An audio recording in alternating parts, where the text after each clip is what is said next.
দেখো কচুরলতি রান্না করবো, কালো জিরে দিয়ে দিচ্ছি,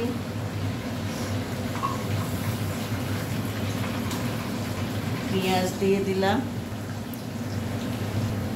দেখো এখানে রসুন আর কাঁচা লঙ্কা দিয়ে দিলাম, পেঁয়াজ রসুনটা ভাজা হয়ে গেছে। এবার চিংড়ি মাছটা দিয়ে দিলাম, দেখো এবার কচুরলতিটা দিয়ে দিলাম।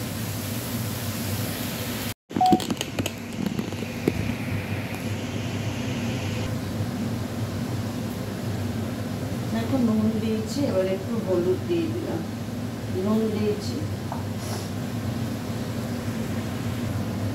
দেখো সর্ষে বাটা দিয়ে দিচ্ছি, একটু ধুয়ে জল দিয়ে দেবো।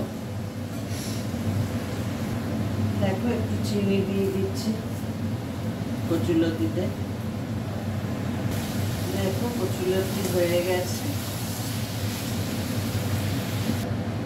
দেখো কচুরলতি হয়ে গেছে।